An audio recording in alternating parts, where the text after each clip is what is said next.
Welcome back, folks. For those of you who don't know me, my name is Amy. I'm a Canva coach and a Canva community certified trainer.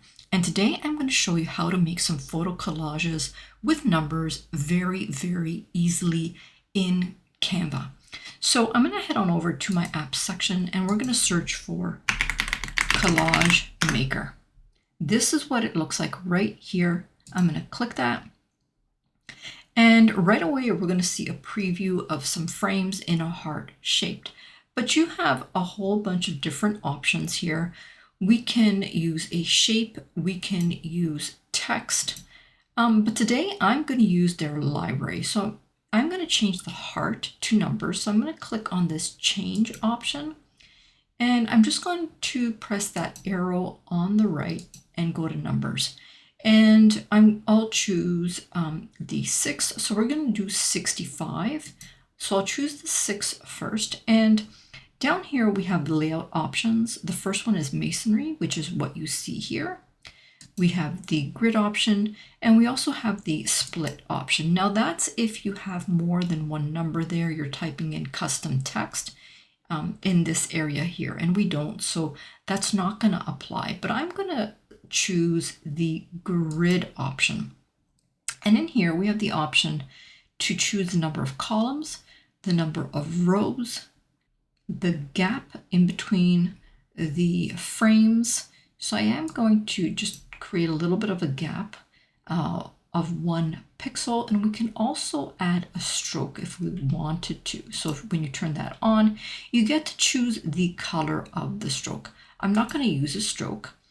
And I am going to decrease the number of rows because I want to fill these in with you. And so I'll just reduce them to 3 by 3. Once you're happy with the number of columns, the number of rows, and everything else, click Add to Design. That is the 6.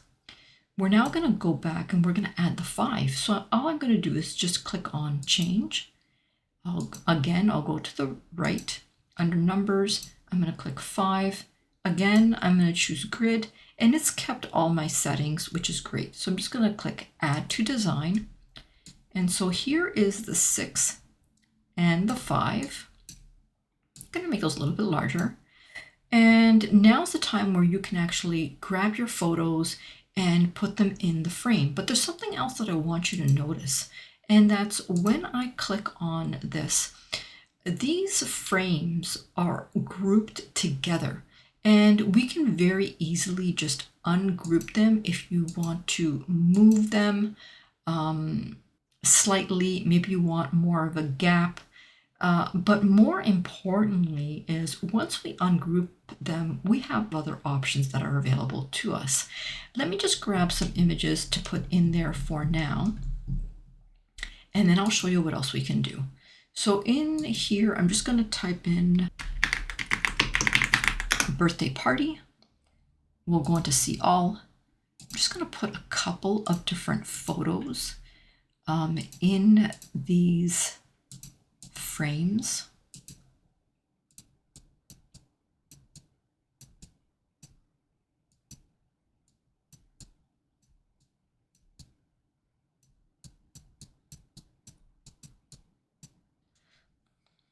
And if you need to move a photo, all you need to do is just double click and you can move it to the side, and you can also make it larger.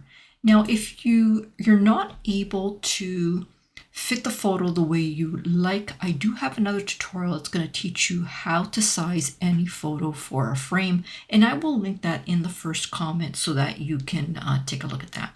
But let me just grab these two, and I'm just going to put them here.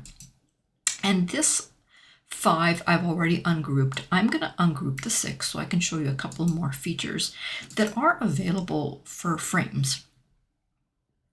Now, if I grab the 6 here and I go to effects, we have the option to add shadows. So let's add a drop shadow. So that's what a drop shadow is going to look like on some frames. You can customize the drop shadow, like the transparency, the blur. Grabbing this one, I'm going to click on the echo option, and let's choose purple for that. That's what that is going to look like. Let's grab these again and go back into effects. There's also the option for glow, which is kind of like a drop shadow, but it's a little more subtle. And then we also have the glitch option, and that's what that's going to look like.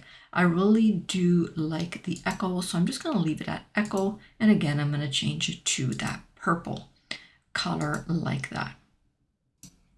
Now, if you don't have the gigabytes to create your own photo collage numbers, I'll create them for you, and I'll link that in the first comment, and they'll be similar to the 6 and the 5, having 3 by 3 frames that you can place your own photos in. So that's pretty much it. So what did you think of this tutorial? Is this something that you would use? Let me know in the comments. Now, if you learned anything, if you like this video, press that like button, subscribe, and turn that notification bell on. That's the only way you're going to know when new content comes out. All right, guys, for now, I'm going to say bye-bye. Until next time.